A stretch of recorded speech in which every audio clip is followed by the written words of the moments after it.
Bayangkan, ada satu kaum di pedalaman Sabah guys, hidup bebas di tanah sendiri. Tapi satu hari itu orang luar masuk, datang, mereka mengambil tanah dan paksa orang tempatan untuk bayar cukai. Paksa orang tempatan untuk kerja dan ijak marwah rakyat Murut.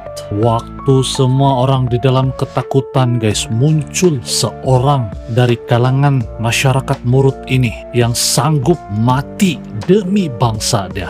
Namanya adalah Antanom. Cawan air mata tak jadi timbangan. Kalau niat hanya jalan singkat, apa yang kau ambil tak sah, tak lekat, takkan halal walau sebebat. Kalau licik jadi pegangan. Hey ho, assalamualaikum, apa kabar? Selamat datang balik lagi bersama saya BDT di BDT Crew, dan hari ini saya akan menemani kawan-kawan semua di dalam episode kali ini nih. Kawan-kawan yang belum bergabung silakan bergabung, jangan lupa like, komen, dan share, aktifkan tombol lonceng, sokongan dan komentar kalian memberikan saya semangat untuk terus berkonten dan bikin video-video yang menarik.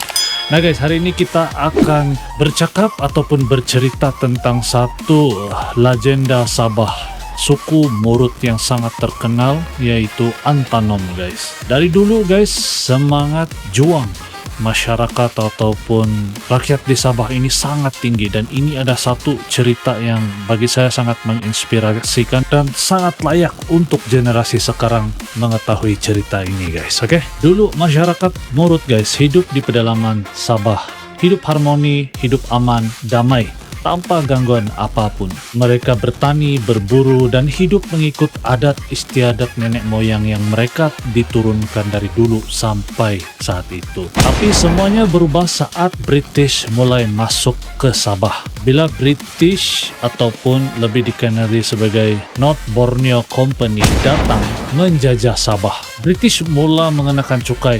Rumah mulai dikenakan cukai, tanah mulai dikenakan cukai, bahkan kehidupan masyarakat pada ketika itu seolah-olah dikawal oleh British.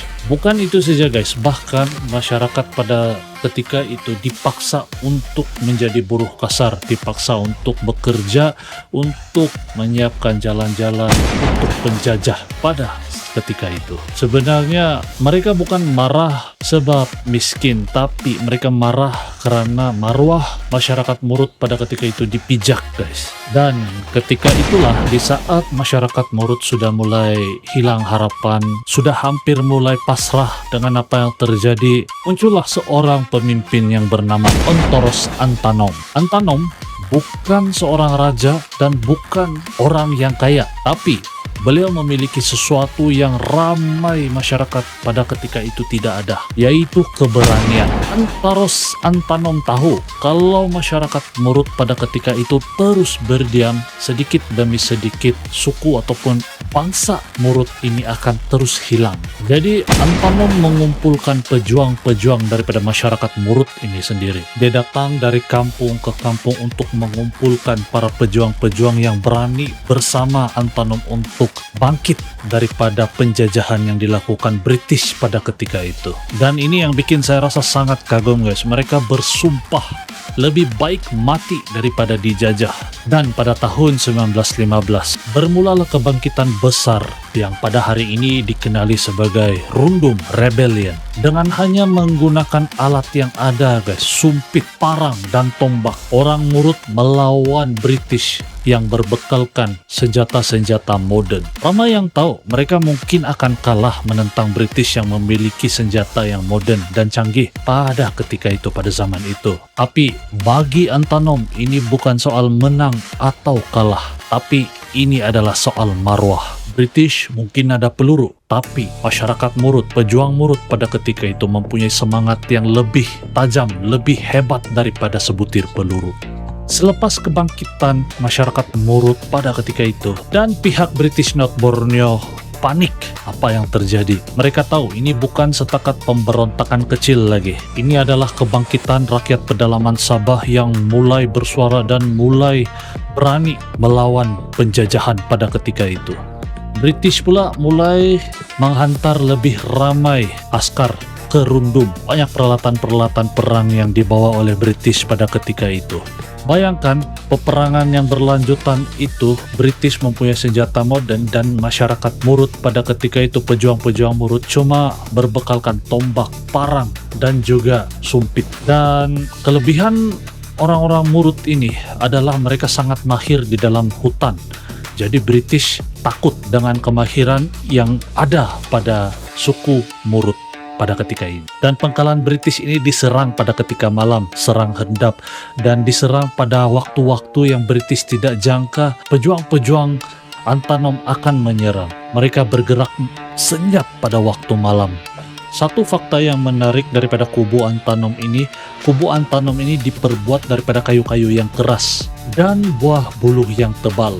Dan di sekeliling kawasan kubu ini dilengkapi dengan perangkap-perangkap. Dan jujur saja, British sangat sukar untuk menembusi kubu Antanom ini. Dan sebenarnya tugu ini juga ataupun kubu ini juga sebagai marwah terakhir bangsa Murut pada ketika itu. Bayangkan guys, pada serangan yang besar-besaran yang telah dilakukan oleh British, walaupun tentera ataupun pejuang-pejuang Antanom hanya berbekalkan parang, walaupun peluru yang dilepaskan bertubi-tubi itu, pejuang-pejuang Antanom ini tetap maju ke hadapan guys. Coba kalian bayangkan keadaan pada ketika itu dengan asap yang berkepul, tembakan peluru di sana sini, tapi pejuang-pejuang Murut ini tetap maju ke depan walaupun sudah ditembak, tapi tetap maju cuma untuk mempertahankan bangsa Murut ini.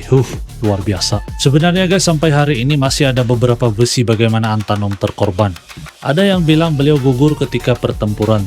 Ada pula yang bilang beliau ditangkap sebelum dibunuh. Tapi satu fakta yang pasti adalah Antanom tidak pernah menyerah. Walaupun di saat-saat terakhir tetap bermarwah. Itulah bangsa Murut guys. Mungkin guys, British menang peperangan pada ketika itu, tapi satu fakta yang menarik, mereka tidak pernah dapat untuk menundukkan bangsa Murut ini guys. Dan dari bangsa Murut ini jugalah kita dapat belajar satu moral yang menarik guys. Penjajah-penjajah tidak dapat menjajah sekiranya terus bersatu dan terus melawan guys. Itulah yang kita dapat belajar daripada Antanom Antaros ini.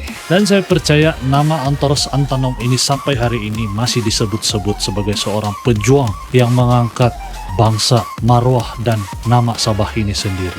Oke guys, jadi demikianlah sedikit cerita tentang Antaros Antanom guys. Jadi kalau ada masyarakat Murut yang sedang menonton, coba komen di ruang kolom komentar di bawah. Jadi saya rasa sampai di sini perkongsian hari ini, semoga bermanfaat dan kawan-kawan suka. Komen di ruang kolom komentar. Jangan lupa guys, like, komen, dan share. Dan semoga bermanfaat cerita ini untuk semua. Semoga kita dapat mengangkat nama bangsa kita dan suku kita dengan bermarwah dan tolak penjajahan yang ada dan sedang berlaku guys, insyaallah. Dan sampai kita jumpa di video yang akan datang. Terima kasih sudah luangkan waktu untuk menonton. Ingat guys, jangan mudah percaya. Klik like, komen, dan share, aktifkan tombol lonceng. Dan sampai kita jumpa di video yang akan datang. Terima kasih sudah luangkan waktu untuk menonton. Assalamualaikum, salam gok guys.